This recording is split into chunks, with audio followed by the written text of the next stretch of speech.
Assalamualaikum sahabat semua. Kali ini saya akan mengisahkan seorang gembel yang masuk ke dalam bank dengan niat membuka buku tabungan. Awalnya ditertawakan oleh karyawan bank. Namun tiba-tiba gembel tersebut menabung uang sangat banyak. Akhirnya, pegawai bank itu tercengang dan berakhir dengan meminta maaf. Sebelum lanjut ke ceritanya, saya sarankan untuk menuliskan sholawat di kolom komentar agar sholawat tersebut bisa menjadi saksi untuk mendapatkan syafaat di hari akhirat. Di tengah kota yang hiruk-pikuk, sebuah bank besar berdiri megah di sudut jalan utama. Disinilah setiap pagi para pegawai bank mengenakan setelan rapi, sibuk melayani nasabah dari berbagai lapisan masyarakat. Suatu hari yang tampak biasa, suasana bank berubah menjadi heboh karena kedatangan seorang pria berpakaian lusuh, rambut acak-acakan, dan tubuh penuh debu. Ia tampak seperti gembel. Dengan langkah perlahan, pria itu masuk ke lobi bank. Orang-orang yang sedang antre langsung menatapnya aneh. Beberapa menutup hidung, yang lain menyingkir pelan-pelan. Seorang satpam mendekat dengan ekspresi waspada. "Permisi, Pak, bisa saya bantu?" tanya satpam sambil menahan napas. "Saya mau buka tabungan," jawab pria itu tenang. Satpam tampak ragu, tapi mengantarnya ke meja customer service. Petugas di meja itu, seorang wanita muda bernama Rina, tersenyum canggung. Matanya melirik pakaian pria itu dengan curiga. "Maaf Pak, buka tabungan ada syaratnya. Punya KTP?" Katanya dengan nada datar. Pria itu mengangguk. Ia mengeluarkan sebuah dompet lusuh dari saku jaketnya, lalu menunjukkan KTP yang masih valid. Rina terpaksa melanjutkan prosesnya. Namun, ia tetap menunjukkan sikap meremehkan. "Bapak tahu ya, setoran awal minimal Rp100.000, katanya setengah menyindir. Pria itu hanya tersenyum. "Saya ingin setor Rp1 miliar." Rina terdiam. Ia mengira pria itu bercanda, atau mungkin tidak waras. "Maaf Pak, ulangi tadi." "Saya ingin setor 1 miliar. Sekarang." Seisi ruangan mulai memperhatikan. Seorang manajer mendekat, merasa situasinya menarik. Pria itu pun membuka kantong kain yang ia bawa. Dari dalamnya, ia keluarkan beberapa bundel uang yang dibungkus rapi. Lalu kantong itu diserahkan ke teller. Petugas teller memeriksa isinya. Matanya membelalak. Ia menghitung cepat dengan mesin, lalu memanggil manajer dan kepala cabang. Setelah proses verifikasi selesai, ternyata benar. Jumlahnya persis 1 miliar. Rupiah. Semua pegawai terdiam. Ruangan yang tadi penuh cibiran berubah sunyi. Rina tertunduk malu. Manajer bank langsung menghampiri pria itu dan menyalaminya dengan kedua tangan. "Maafkan kami atas pelayanan yang kurang baik tadi, Pak. Kami benar-benar tidak menyangka." Pria itu menatap mereka satu persatu, masih dengan senyumnya yang tenang. "Saya memang terlihat seperti gembel, tapi saya punya alasan. Saya hidup sederhana karena saya tahu nilai uang. Saya kumpulkan uang ini dari hasil kerja keras selama 20 tahun. Saya tidak ingin dihakimi dari penampilan." Kepala cabang langsung menawarkan ruang VIP untuk melanjutkan proses pembukaan rekening. Beberapa pegawai lain ikut minta maaf secara pribadi. Hari itu, berita tentang gembel miliarder menyebar cepat di media sosial setelah seseorang diam-diam merekam kejadian itu. Banyak yang belajar untuk tidak menilai seseorang dari tampilan luar. Pria itu pulang dengan tenang. Sementara di bank, semua pegawai belajar satu pelajaran penting tentang rendah hati dan menghargai setiap orang. Setelah kejadian mengejutkan di bank, nama pria itu menjadi viral. Ia tidak pernah menyebutkan nama lengkapnya, hanya memperkenalkan diri sebagai Pak Darman. Wajahnya yang keriput, rambut beruban, dan pakaian sederhana menjadi simbol dari pepatah lama. Jangan menilai buku dari sampulnya. Pihak bank segera mengundangnya kembali ke kantor cabang utama. Beliau kini diperankannya untuk mengelola uang, tetapi juga untuk sebuah permintaan khusus dari kepala cabang dan manajer area. "Pak Darman," ujar kepala cabang dengan penuh hormat. "Kami ingin meminta maaf secara resmi dan kami juga ingin Bapak menjadi pembicara tamu dalam acara pelatihan pelayanan kami minggu depan." Darman tersenyum ringan. "Saya? Membicara di hadapan pegawai bank? Betul, Pak. Bapak telah memberikan pelajaran besar. Kami ingin seluruh karyawan memahaminya langsung dari Bapak. Darman tidak pernah berbicara di depan umum, tapi ia, setuju. Hari pelatihan pun tiba. Ruangan penuh dengan puluhan pegawai dari berbagai cabang. Mereka mengenakan seragam rapi, duduk bersila dan mendengarkan. Darman naik ke podium, masih dengan pakaian sederhana. Suaranya pelan tapi dalam. Saya mulai bekerja sebagai pemulung sejak usia 12 tahun. Saya tidak tamat SD. Setiap hari saya mengais sampah, memungut botol plastik, kardus, logam, apapun yang bisa dijual. Saya tidur di kolong jembatan, makan dari sisa warung. Tapi setiap hari, saya sisihkan sedikit uang. Kadang 1.000, kadang 2.000. Saya belajar menabung di kaleng biskuit bekas. Lambat laun, uang itu jadi bukit. Para pegawai terdiam, terpaku pada kisah hidup yang jauh dari kenyamanan yang mereka nikmati. Beberapa tampak menahan air mata. Selama bertahun-tahun, saya dipandang rendah. Pernah diusir dari warung, pernah dipukul satpam karena tidur di emperan. Tapi saya tidak pernah balas dendam. Saya cuma ingin hidup layak, punya tabungan, dan kelak meninggal dengan tenang. Darman menghela napas, lalu menatap para pegawai. Kalian bekerja di tempat yang dihormati. Tapi ingatlah, orang yang datang ke bank bukan hanya mereka yang wangi, dan berpakaian bagus. Kadang, orang paling jujur dan pekerja keras datang tanpa penampilan meyakinkan. Tapi mereka menyimpan harga diri. Jangan hancurkan harga diri seseorang hanya karena ia terlihat miskin. Tepuk tangan bergema. Manajer bank bahkan berdiri dan memeluk Darman. Sejak hari itu, bank tersebut mengubah kebijakan internalnya. Setiap pegawai diwajibkan mengikuti pelatihan empati dan etika pelayanan secara berkala, dengan kisah Darman menjadi materi utama. Nama Darman menjadi simbol perubahan. Ia tidak hanya jadi nasabah VIP, tapi juga dijadikan duta pelayanan khusus. Ia tidak dibayar mahal, tapi ia selalu hadir saat dibutuhkan untuk berbagi kisahnya. Beberapa waktu kemudian, Rina, pegawai yang dulu paling meremehkannya, menghubungi Darman secara pribadi. "Pak Darman," ucapnya dengan suara lirih, "saya ingin berterima kasih. Bapak mengubah cara saya melihat hidup. Sekarang saya sedang menabung untuk bantu adik saya sekolah. Bapak jadi inspirasi." Darman hanya tertawa kecil. "Yang penting, jangan pernah berhenti jadi orang baik." Setelah She menjadi viral, Darman yang dulu hidup dalam bayang-bayang keterasingan kini dikenal hampir di seluruh kota. Beberapa media datang menemuinya, menawar wawancara eksklusif, bahkan ada stasiun TV nasional yang ingin mengangkat kisahnya dalam program inspiratif. Awalnya Darman merasa canggung. Ia tak terbiasa jadi sorotan. Namun karena niatnya baik, ia menerima beberapa undangan.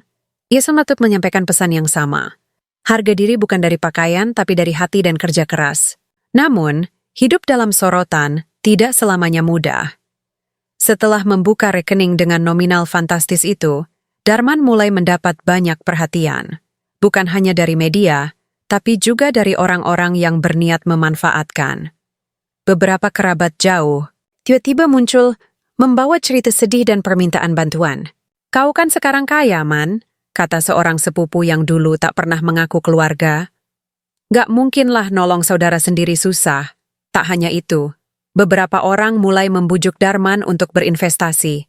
Ada yang menawari bisnis warung, franchise, ada pula yang menjanjikan keuntungan besar dari investasi cepat kaya. Darman, meskipun sederhana, tidak bodoh.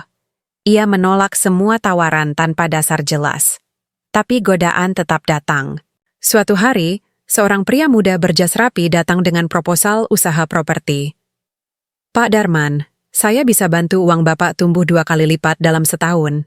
Kami punya proyek di pinggir kota, sebentar lagi jadi kawasan industri.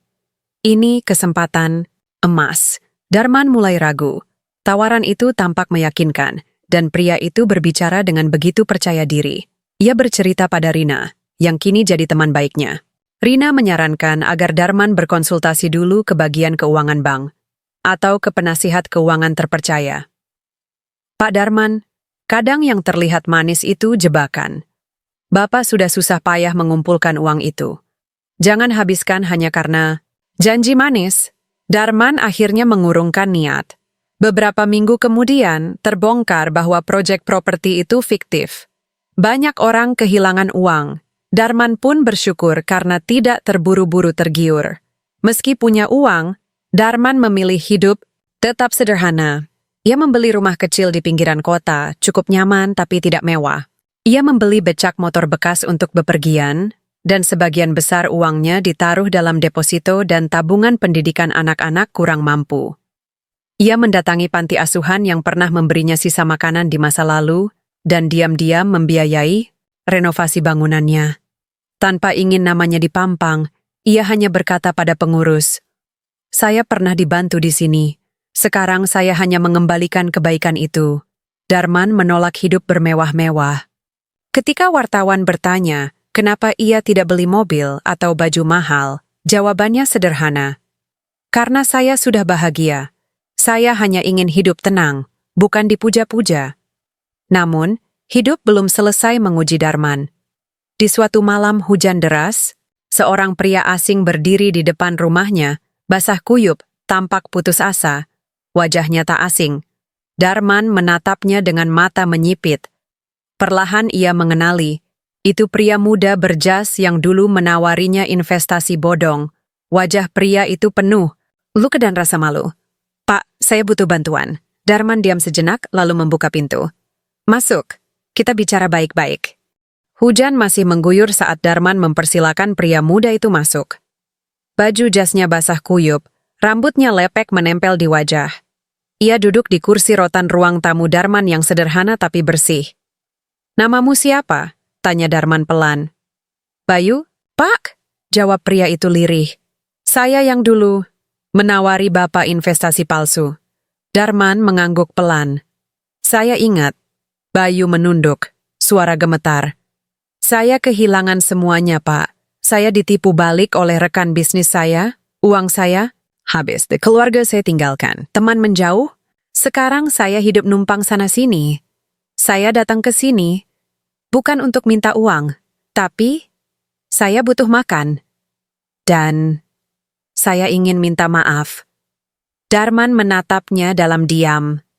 Dalam benaknya, ia teringat wajah-wajah orang yang dulu meremehkannya, yang mengusirnya saat ia belum punya apa-apa. Kini, orang di depannya adalah potret dari dirinya dulu, hilang arah, sendirian, dan putus asa. Tapi Darman bukan tipe orang yang menyimpan dendam. Ia bangkit, masuk ke dapur. Tak lama kemudian ia kembali membawa sepiring nasi hangat, telur goreng, dan segelas teh manis. "Makan dulu," ujarnya. Perut kenyang, baru bicara. Bayu tak mampu menahan air mata. Ia makan sambil sesenggukan, sementara Darman hanya duduk, mengamati dengan tenang. Setelah selesai makan, Darman berkata, "Dulu saya juga pernah ditolak orang. Pernah dianggap tak berguna. Tapi saya tidak pernah menyerah. Sekarang giliran kamu belajar dari jatuhmu." Bayu mengangguk pelan. "Besok, ikut saya," lanjut Darman. "Saya butuh bantuan bereskan rumah-rumah warga di kampung belakang. Banyak atap bocor. Butuh tenaga muda." Bayu terkejut. "Bapak, mau bantu saya?" "Saya tidak bantu kamu," jawab Darman tersenyum. "Kamu bantu saya." Hari-hari berikutnya, Bayu bekerja bersama Darman. Mereka memperbaiki rumah warga tak mampu, membagi sembako, dan kadang hanya duduk bersama anak-anak untuk bercerita. Bayu mulai merasa berarti kembali. Lama-lama, warga kampung mengenal Bayu bukan sebagai penipu, tapi sebagai orang yang berubah. Ia bahkan mulai mengajar anak-anak mengoperasikan komputer bekas yang disumbangkan bank, karena ternyata dulunya ia adalah lulusan IT yang pintar. Suatu hari, Bayu bertanya pada Darman, "Kenapa Bapak tak pernah balas dendam, padahal saya nyaris menjerumuskan Bapak?" Darman menjawab sambil menatap langit senja. "Karena saya tahu rasanya ditendang saat kita di bawah. Dan saya juga tahu yang kita butuhkan waktu jatuh bukan hukuman, tapi kesempatan." Bayu menunduk haru. "Saya akan jaga kepercayaan Bapak. Beberapa bulan kemudian, Darman mendapat undangan dari sebuah universitas ternama. Ia diminta berbicara dalam seminar bertajuk Pemimpin dari Jalanan. Ia datang bersama Bayu, yang kini menjadi asistennya dalam kegiatan sosial. Saat Darman naik panggung, tepuk tangan membahana. Tapi ia hanya tersenyum kecil dan berkata, "Saya bukan siapa-siapa. Saya hanya orang yang pernah tidur di trotoar, yang menabung dari receh, dan yang percaya bahwa kebaikan selalu kembali pada waktunya." Sorak-sorai menggema. Namun di barisan depan, Bayu berdiri dan bertepuk tangan paling keras untuk pria tua sederhana yang telah mengubah hidupnya. Beberapa bulan berlalu sejak Darman dan Bayu mulai aktif di kegiatan sosial. Meski awalnya hanya membantu memperbaiki rumah-rumah reyot di kampung, perlahan, gerakan kecil itu tumbuh jadi gerakan yang lebih besar. Banyak warga kota yang terinspirasi. Mahasiswa, ibu rumah tangga, pensiunan, bahkan mantan narapidana, semuanya mulai bergabung dalam komunitas yang dinamai Gerakan Hidup Sederhana, diprakarsai oleh Darman sendiri. Mereka mengusung satu misi. Berbagi bukan karena berlebih, tapi karena peduli. Setiap akhir pekan, Darman, dengan topi lusuh dan sandal jepit khasnya, memimpin aksi sosial. Ia tetap menolak diberi gelar atau jabatan. Saat seorang pejabat, kota menawarinya posisi sebagai duta sosial resmi, Darman menolak halus. "Saya hanya ingin tetap jadi orang biasa, yang bisa menyapa siapa saja tanpa canggung," katanya. Bayu, yang kini menjadi semacam koordinator lapangan, semakin dekat dengan Darman. Ia menganggap pria tua itu sebagai ayah angkat. Di balik kekerasan masa lalunya, Bayu kini tumbuh jadi pribadi rendah hati dan kuat, mengikuti jejak sang mentor.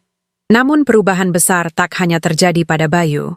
Rina, pegawai bank yang dulu meremehkan Darman, juga berubah drastis.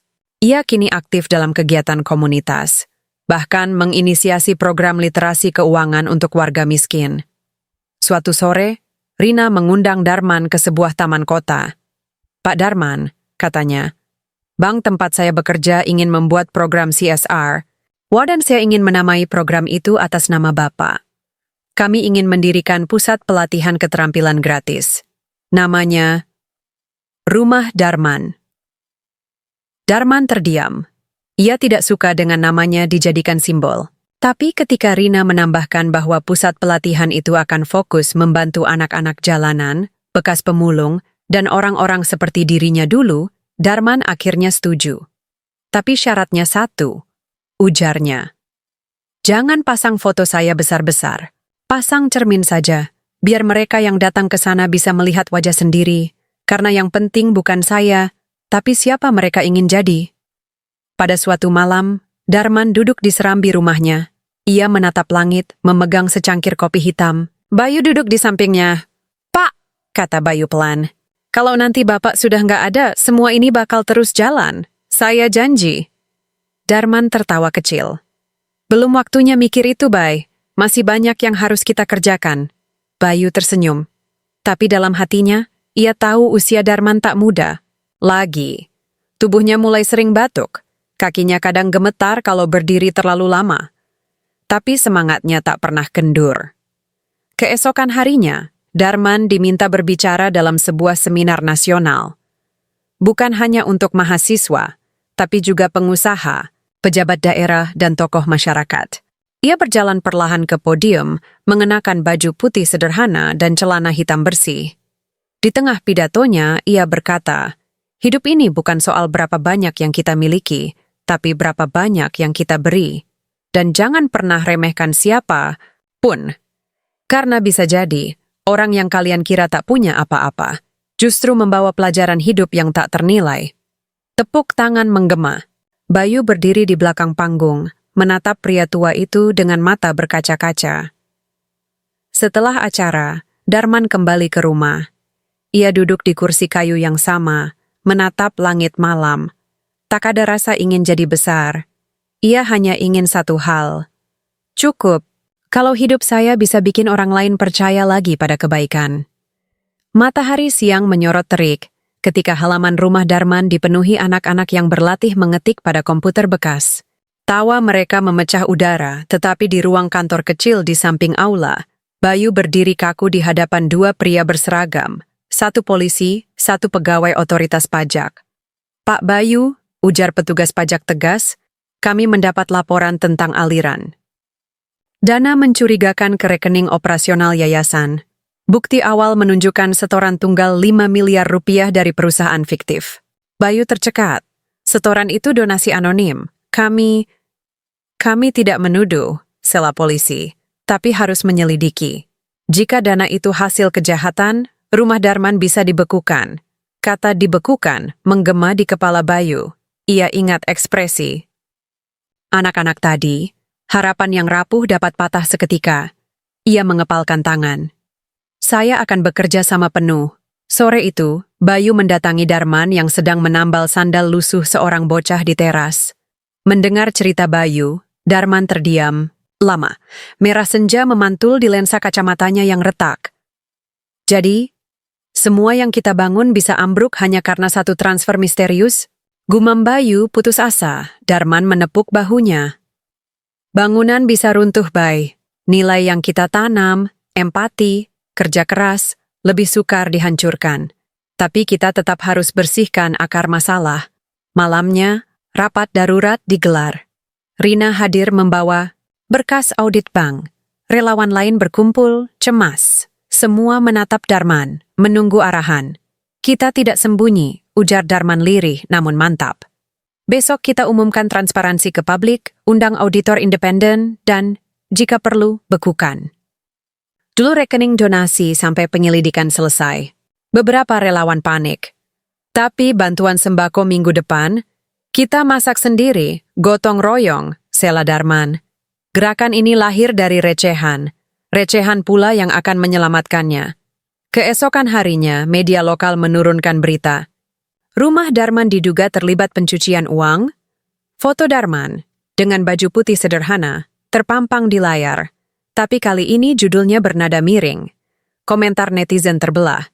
Ada yang membela, ada yang menuduh gembel pencitraan. Di balik layar, Bayu bertarung melawan rasa bersalah.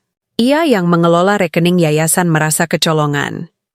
Saat semua relawan pulang larut malam, ia menatap tumpukan berkas lalu menyalakan komputer, bertekad menelusuri jejak digital sang donatur. Di saat yang sama, Darman berdiri di serambi, menatap lampu jalan temaram. Batuknya makin sering, napasnya pendek. Namun ia memilih menulis catatan tangan sederhana untuk ditempel di papan pengumuman besok. "Transparansi adalah wujud hormat kami pada kepercayaan kalian. Jika kebenaran membawa badai, kita hadapi bersama." 3 hari berlalu. Audit awal menemukan petunjuk. Perusahaan penyumbang terkait kasus korupsi konstruksi di kota tetangga. Polisi bersiap menyita aset rumah Darman sebagai barang bukti. Wartawan mengepung halaman, kamera bergantungan di pagar bambu. Saat mobil polisi berhenti, kerumunan anak-anak lulusan kursus mengetik berbaris di depan gerbang. Mereka memegang karton bertuliskan, "Jangan padamkan harapan kami." Bayu berdiri di depan mereka, tubuh gemetar, sementara Darman melangkah perlahan. Batuk tertahan, tapi mata tetap nyala. Kapolsek menatap pemandangan itu dan bergumam, "Ini akan rumit." Dan di balik kerumunan, seorang pria berjas gelap diam-diam mengamati, senyum tipis tersungging, seolah menunggu keributan pecah. Tidak ada yang mengenal wajahnya, tapi ia adalah kunci di balik donasi mencurigakan itu.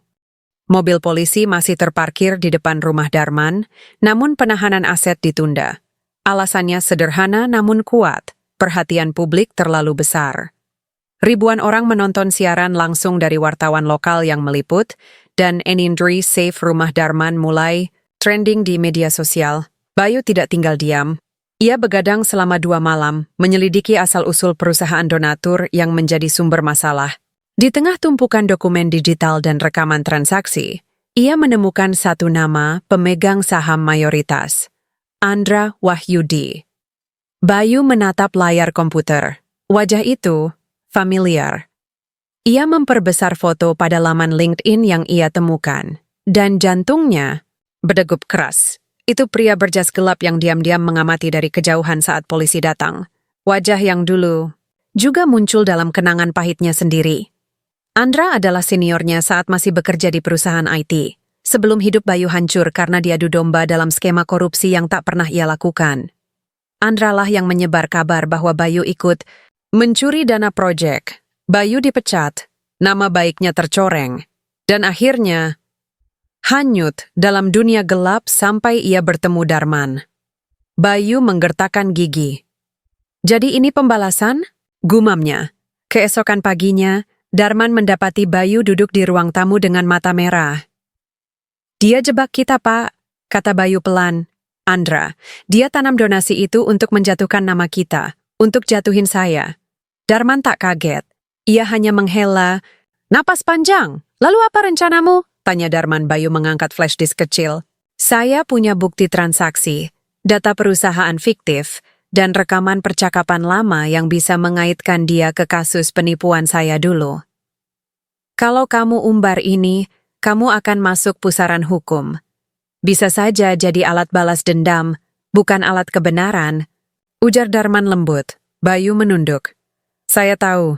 Darman berdiri perlahan, menatap keluar jendela tempat anak-anak bermain. Bye. Saya dulu ditendang hidup, diinjak harga diri, dianggap gila.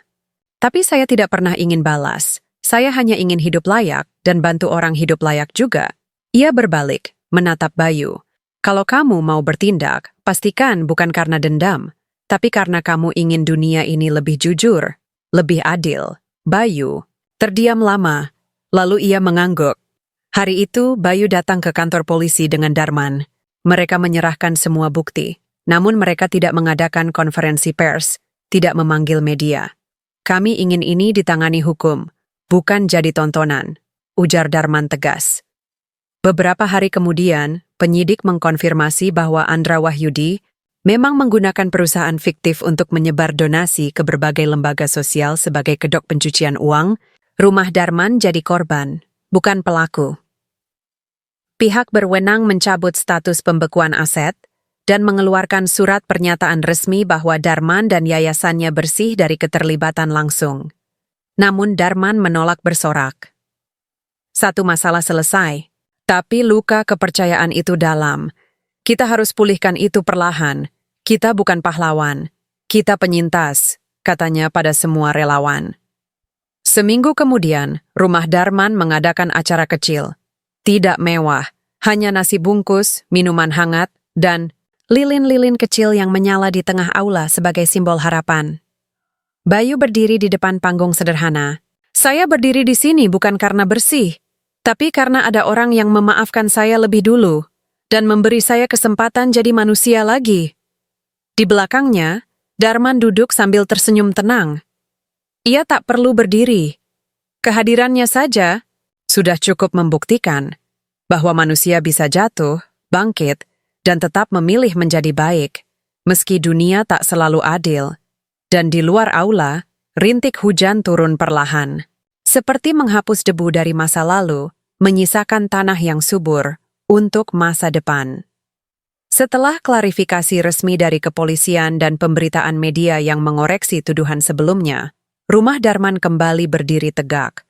Donasi mulai mengalir kembali, kali ini datang dari berbagai kalangan, mahasiswa, petani, hingga pengusaha kecil yang terinspirasi oleh kisah mereka. Tapi di tengah riuhnya kabar baik, Darman mulai terlihat melemah. Kakinya sering gemetar ketika berdiri terlalu lama. Batuknya datang lebih sering. Kadang ia tertidur di kursi kayu serambi saat matahari baru terbit. Bayu, yang semakin akrab memanggilnya Pak Dar, mulai mencemaskan hal itu. Pak Dar, kapan terakhir cek ke dokter? Tanya Bayu suatu pagi. Darman tersenyum, menyesap kopi. Waktu saya masih bisa beli kopi dari receh sendiri. Bayu tertawa hambar. Serius, Pak, saya khawatir. Darman tak menjawab. Ia hanya menatap halaman depan rumah Darman, di mana belasan anak kecil sedang bermain sambil menirukan gaya berbicara Darman. Komat kamit dengan tangan di pinggang dan kaki agak goyah. Ia tertawa pelan. Apa yang kamu khawatirkan, Bay? Kalau saya pergi, kamu kan tetap di sini. Di belakang layar, Bayu dan Rina mulai menyusun program regenerasi. Mereka mengumpulkan relawan muda untuk dilatih, memperbaiki sistem administrasi, dan membangun jaringan dengan sekolah serta universitas agar ada relawan tetap. Mereka tahu, rumah Darman harus bisa hidup tanpa Darman. Suatu malam Darman memanggil Bayu ke dapur. "Bay," katanya pelan. "Saya minta satu hal." "Apa saja, Pak?" "Nanti, kalau saya nggak ada, jangan bikin patung saya. Jangan pasang nama saya di bangunan. Kalau orang tanya siapa pendirinya, cukup bilang, bekas gembel. Nggak perlu lebih." Bayu menatap mata Darman. Ada sesuatu yang terasa seperti perpisahan. "Padar, kenapa bicara gitu? Bapak mau kemana?" Darman tersenyum. "Saya cuma mau ke tempat lebih tenang, tapi rumah ini tetap harus ramai." Beberapa minggu kemudian, Darman dirawat di rumah sakit karena infeksi paru-paru. Kabar itu cepat menyebar. Orang-orang berdatangan, bukan untuk menangis, tapi untuk bercerita. Mereka duduk di ruang tunggu, berbagi kisah tentang bagaimana Darman mengubah hidup mereka. Seorang pemulung kini jadi pedagang. Seorang anak jalanan kini kuliah jurusan teknik. Seorang mantan napi kini jadi guru relawan. "Kalau bukan karena Pak Darman," kata mereka hampir serempak, "hidup saya nggak tahu kemana." Suatu sore Darman meminta pulang. Ia tak ingin meninggal di rumah sakit. Ia ingin berada di serambi tempat ia biasa duduk, menghadap pohon mangga yang ia tanam sendiri 5 tahun lalu. Bayu menemani. Sambil memeluk selimut, Darman berbisik, "Bay, saya ini bukan orang besar. Saya cuma orang yang percaya. Kalau kita baik, dunia nggak akan selalu membalas. Tapi anak-anak yang melihat, mereka akan tumbuh jadi pohon yang kuat." Air mata Bayu menetes, tapi ia tetap tersenyum. Dan Bapak adalah akar dari semua pohon itu. Darman menutup matanya, napasnya tenang. Tapi ia belum pergi. Hanya tidur. 3 hari kemudian, saat Darman belum juga bangun, anak-anak di rumah Darman menggantungkan kertas-kertas warna-warni di pohon mangga. Di setiap kertas tertulis, "Terima kasih Pak Darman." Dan di antaranya satu tulisan sederhana dari seorang anak kecil, "Kalau aku besar nanti, aku juga mau bantu orang. Biar langit tahu, kebaikan itu nggak punah." Sudah 1 minggu Darman tertidur dalam kondisi lemah. Ia tak lagi berbicara, tapi napasnya masih ada, pelan dan teratur, seperti daun yang melayang tenang sebelum menyentuh tanah. Selama itu rumah Darman tidak tutup, justru semakin hidup. Bayu meski cemas memilih tidak berkabung lebih awal. Ia mengatur jadwal pelatihan, memimpin kegiatan distribusi makanan, bahkan membersihkan halaman setiap pagi seperti yang biasa dilakukan Darman. "Kalau Pak Dar bisa lihat, dia pasti marah kalau kita berhenti cuman karena dia sakit," katanya pada Rina. Rina mengangguk. Ia mulai mengarsipkan semua program sosial Darman, menulis ulang dalam format yang bisa diajukan ke Kementerian Sosial agar yayasan itu diakui negara. Ia tahu perjuangan ini tak boleh berhenti di level komunitas kecil saja. Suatu malam, Bayu duduk sendiri di ruang kerja Darman. Ia menemukan sebuah buku catatan lusuh yang belum pernah ia lihat. Isinya bukan angka, bukan rencana, tapi surat-surat yang tak pernah dikirim. Semua ditulis untuk orang-orang yang pernah menyakitinya, petugas bank yang menghina, pemilik warung yang mengusir, dan juga seseorang bernama Arini. Bayu membaca, "Arini, aku bukan pria baik. Arsat dulu memintamu bersabar dengan kemiskinanku. Tapi aku ingin kau tahu, aku belajar jadi manusia yang lebih lembut sejak kehilanganmu. Terima kasih pernah jadi cahaya, meski sebentar." Bayu menutup buku itu. Ia merasa seperti menemukan potongan terakhir dari puzzle, bahwa Darman bukan hanya simbol kebajikan, tapi juga manusia dengan luka, cinta, dan masa lalu. 2 hari kemudian, dokter datang. Ia menyarankan agar keluarga disiapkan. Darman mungkin tak akan bangun lagi, tapi Bayu hanya berkata, "Semua yang datang ke sini, mereka keluarganya." Dan benar saja. Hari itu, rumah Darman didatangi puluhan orang. Tak ada undangan resmi. hanya berita dari mulut ke mulut. Pemulung, mantan narapidana, mahasiswa, pedagang, guru, bahkan beberapa petugas bank yang dulu menghina Darman, semuanya datang. Mereka berdiri di halaman, diam, menanti. Tepat saat azan maghrib berkumandang, Darman membuka mata. Perlahan. Napasnya berat. Bayu segera mendekat, menggenggam tangannya. "Pak Dar, ini aku." "Bayu." Darman tersenyum kecil. Bibirnya bergerak pelan. "Kamu sudah jadi jauh lebih baik dari saya." Lalu dengan satu tarikan napas panjang, Darman pergi. Tak ada tangisan pecah. Yang ada hanya keheningan.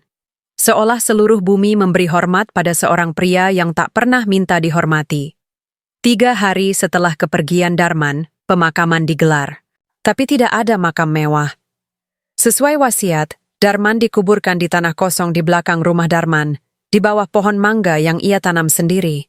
Alih-alih nisan, Bayu menancapkan papan kayu kecil bertuliskan, "Di sini beristirahat seorang yang pernah dianggap gembel, tapi meninggalkan dunia lebih kaya dari kebanyakan." Setahun kemudian, pohon mangga itu mulai berbuah. Anak-anak biasa duduk di bawahnya sambil belajar membaca, menulis, dan bermimpi. Dan suatu hari, seorang anak, laki-laki menatap bah. Setahun setelah kepergian Darman, rumah Darman bukan lagi sekadar tempat berlantaikan semen kasar dan dinding triplek bekas. Kini, bangunan itu berdiri kokoh dengan aula serbaguna, perpustakaan mini, dapur umum, dan laboratorium komputer hasil donasi publik Bayu, yang awalnya hanya penerima uluran tangan, kini berdiri sebagai pemimpin gerakan sosial nasional. Tapi semakin tinggi pohon tumbuh, semakin kuat angin menerpa. Pagi itu, Rina masuk ke ruang kerja Bayu dengan wajah gelisah. "Ada undangan dari Kementerian Sosial. Mereka mau nobatkan rumah Darman jadi program percontohan nasional," ujarnya. Sambil menyerahkan map, Bayu membaca undangannya. Di bawahnya tertulis agenda tambahan, penyerahan piagam kepahlawanan sosial secara simbolis oleh Presiden. Bayu mengernyit. "Ada yang aneh?" tanya Rina. Ia mengangguk. "Simbolis. Mereka mau kasih piagam, tapi bukan ke Darman. Ke saya." Rina terdiam. Malamnya, Bayu duduk sendiri di bawah pohon mangga tempat Darman dimakamkan. Ia membawa 2 lilin, seolah berbicara pada sosok yang kini jadi akar bagi ratusan mimpi. "Pak Dar, ini jalan yang Bapak buka. Tapi kenapa saya takut melangkah?" Angin malam berhembus pelan. Bayu menggenggam foto lama. Darman sedang tertawa lebar, dikerumuni anak-anak jalanan, pakai baju tambal sulam.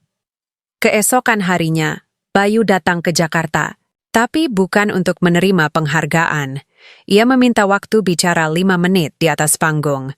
Ketika namanya dipanggil, seluruh auditorium menanti. Bayu berdiri tegak, lalu berkata, "Jika kalian ingin beri penghargaan, letakkan di bawah pohon mangga, di belakang rumah Darman.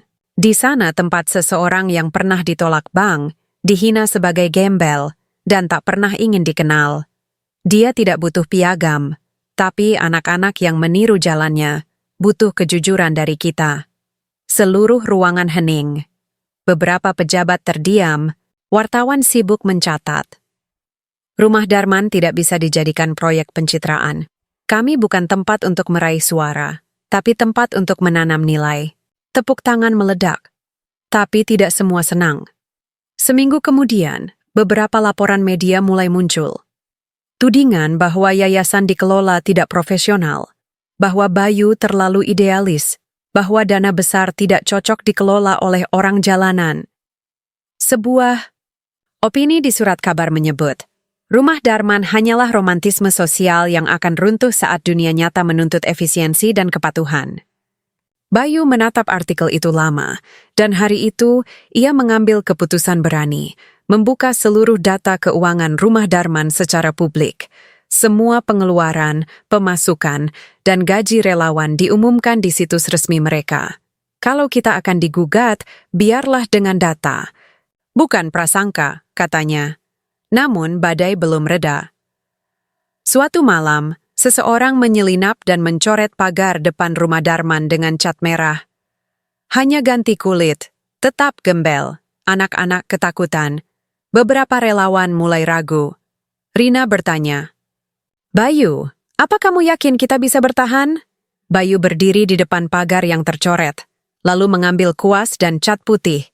Dengan tangan sendiri, ia menutup coretan itu. Tapi ia tidak menghapus semuanya. Di atasnya, ia menulis ulang. Dari gembel, untuk manusia. Ia menatap semua relawan dan berkata, kalau kalian cari tempat yang nyaman, ini bukan tempatnya. Tapi kalau kalian cari tempat untuk menanam makna, kita mulai dari sini. Setelah badai kritik dari luar mulai mereda, suasana di rumah Darman berubah. Ketegangan yang sebelumnya tak tampak mulai muncul di antara para relawan dan pengurus. Rina, yang selama ini jadi tangan kanan Bayu, mulai mempertanyakan arah yayasan. Bayu, kita harus mulai pikirkan bagaimana supaya rumah Darman bisa bertahan jangka panjang. Dana besar butuh manajemen profesional, bukan hanya semangat dan kepercayaan, katanya serius. Bayu mengangguk, tapi ada rasa berat di dadanya. Rina, aku tahu. Tapi kalau kita kehilangan jiwa kita, apa bedanya dengan lembaga lain yang cuma mencari dana dan pujian? Rina terdiam sejenak. Kita harus realistis. Orang-orang yang mendukung kita juga ingin hasil yang jelas. Mereka butuh laporan, strategi, bahkan struktur hierarki yang jelas. Sementara itu, ada relawan baru bernama Hadi, pria muda yang punya latar belakang bisnis. Ia mulai menawarkan ide-ide baru. Pengembangan usaha sosial, program pelatihan, berbayar, dan menjalin kemitraan dengan korporasi besar. Ini cara kita bisa mandiri, Bayu, katanya. Kalau kita bergantung terus sama donasi, ini nggak bakal bertahan. Namun beberapa relawan lama, termasuk Rina, merasa ide Hadi terlalu ambisius dan berpotensi mengubah misi asli rumah Darman. Kalau kita terlalu bisnis, kita malah kehilangan. Yang paling penting, kemanusiaan. Ujar salah satu relawan senior, Lina Bayu kini berada di persimpangan. Ia paham kebutuhan stabilitas keuangan, dan juga ingin mempertahankan nilai-nilai yang Darman tanamkan. Malam itu, Bayu menatap langit di atas rumah Darman. Ia teringat pesan terakhir Darman.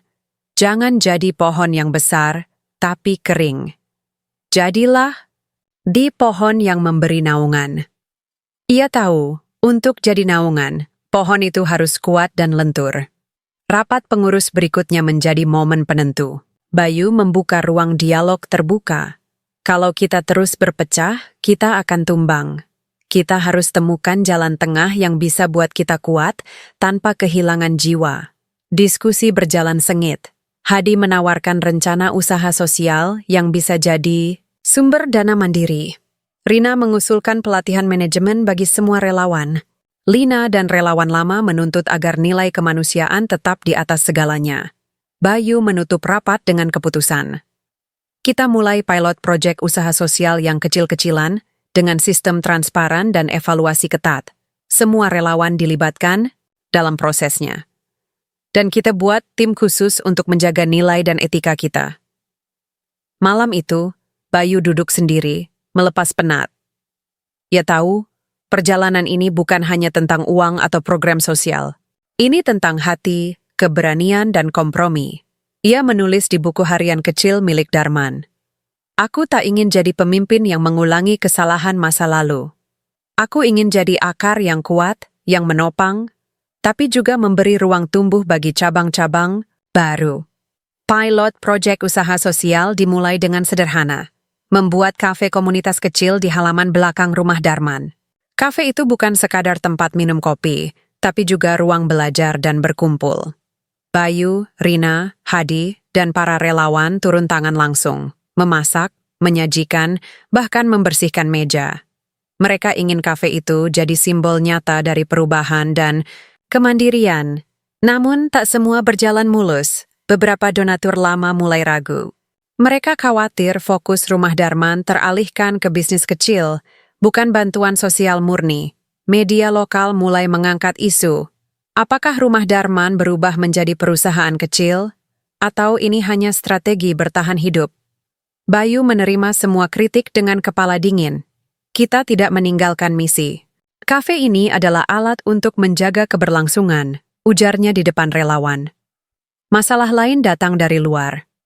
Salah satu pesaing usaha kafe di kota kecil itu mulai menyebar rumor negatif, mengklaim bahwa kafe Rumah Darman mempekerjakan orang tanpa sertifikat dan mengabaikan standar kebersihan. Bayu dan tim harus berjuang membersihkan nama baik mereka. Mereka mengundang petugas kesehatan dan membuka ruang diskusi publik. Bayu berbicara dengan jujur dan terbuka. Kami memang belajar. Kami juga manusia biasa. Tapi kami punya niat dan tekad yang kuat untuk berubah. Di tengah tekanan itu, Hadi mulai menunjukkan sisi ambisiusnya. Ia ingin memperluas usaha ke tempat lain, mengajukan pinjaman bank demi ekspansi cepat. Bayu dan Rina mulai curiga. Apakah ini masih sesuai dengan visi kita? Tanya Rina pada Bayu. Bayu terdiam. Ia tahu keputusan itu penting, tapi juga berisiko. Sementara itu anak-anak yang dulu dibantu Rumah Darman tumbuh dan mulai ikut terlibat. Mereka membantu di kafe, mengajar adik-adik mereka, bahkan membuat program seni dan olahraga. Bayu sering duduk bersama mereka, mengingatkan pesan Darman. Kebaikan harus terus mengalir, jangan berhenti karena satu ujian. Ketegangan antara Bayu dan Hadi semakin terasa di setiap rapat. Hadi ngotot ingin mempercepat ekspansi kafe dan membuka cabang di kota-kota lain dengan dukungan pinjaman besar.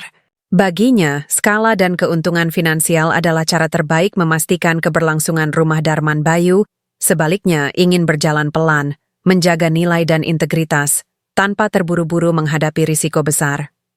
Suatu malam, Bayu mengajak Hadi duduk di bawah pohon mangga di belakang Rumah Darman. Ini bukan hanya soal bisnis, Hadi. Ini soal warisan Pak Darman. Kita bukan cuma mau jadi besar, tapi juga bermakna. Hadi membalas, aku paham, Bayu. Tapi kalau kita cuma bertahan dengan idealisme, kita bisa habis tenaga dan dana. Aku takut Rumah Darman jadi mati perlahan. Bayu diam. Ia tahu ketakutan itu nyata. Konflik itu membuat suasana semakin memanas. Beberapa relawan mulai mengambil posisi. Ada yang mendukung Hadi, ada yang setia pada Bayu. Rina dan Lina mencoba jadi penengah, tapi mereka pun mulai merasa berat. Bayu merasa beban makin menekan, dan sempat bertanya pada dirinya sendiri. Apakah aku sudah siap kehilangan semuanya? Pada akhirnya, Bayu mengusulkan rapat besar untuk membahas masa depan yayasan dengan seluruh anggota.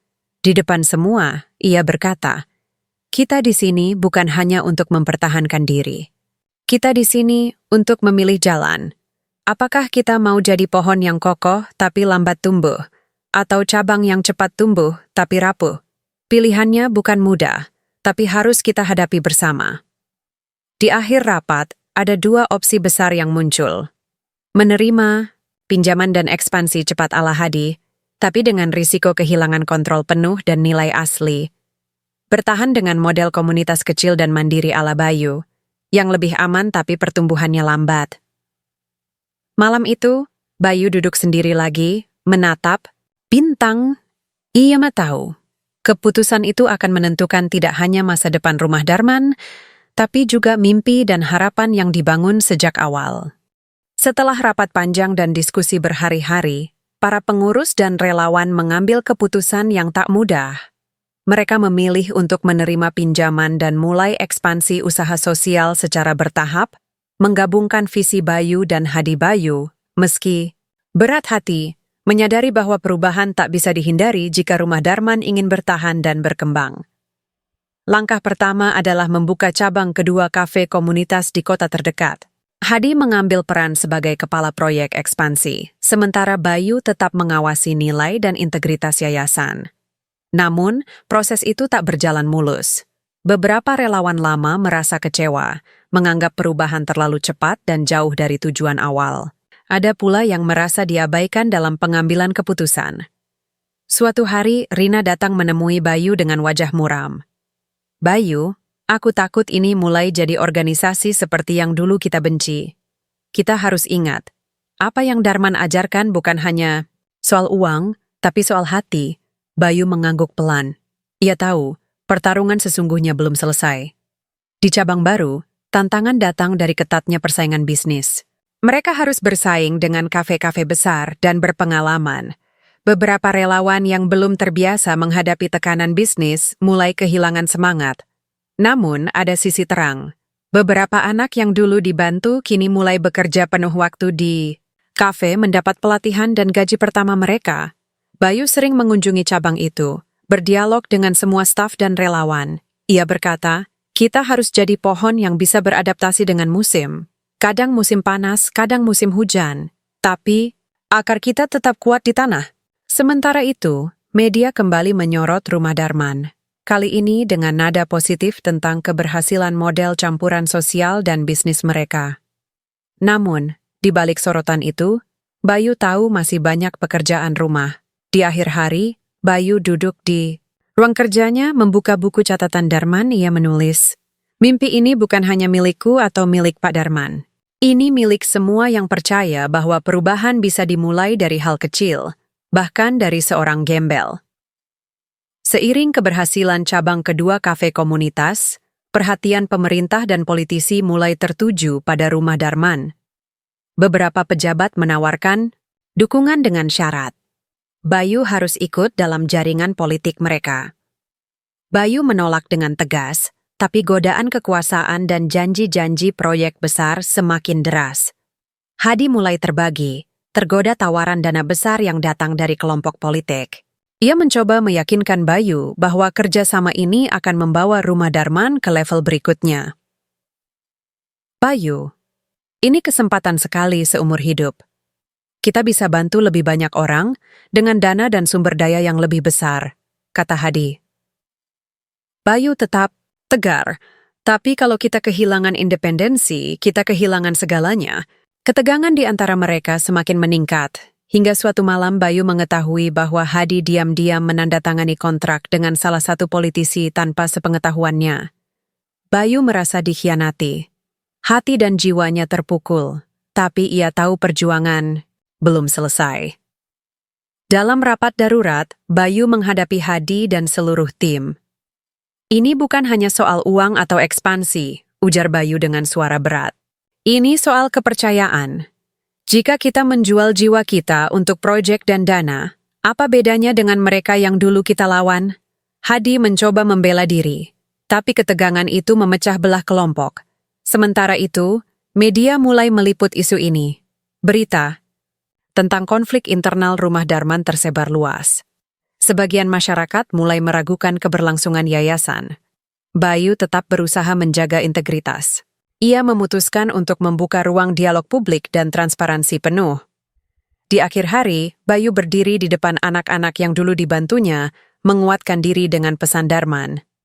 Kita bisa jatuh, tapi selama ada niat baik, kita bisa bangkit. Lebih kuat.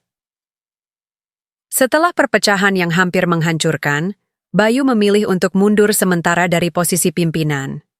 Ia merasa perlu waktu untuk merenung dan mencari solusi. Namun, semangat anak-anak dan relawan muda tidak padam. Mereka mengadakan pertemuan kecil, bertekad menjaga warisan Darman tetap hidup. Di luar, berbagai dukungan berdatangan. Masyarakat lokal, mantan penerima manfaat, bahkan beberapa donatur lama yang kecewa dengan konflik itu. Mereka menggalang dana mandiri, membantu membangun kembali Rumah Darman tanpa bergantung pada politik atau modal besar. Bayu, dari tempat persembunyiannya, mulai merajut kembali hubungan dengan relawan dan komunitas. Ia mengadakan sesi diskusi terbuka, mendengarkan suara hati semua pihak, dan berjanji membawa perubahan perlahan tapi pasti.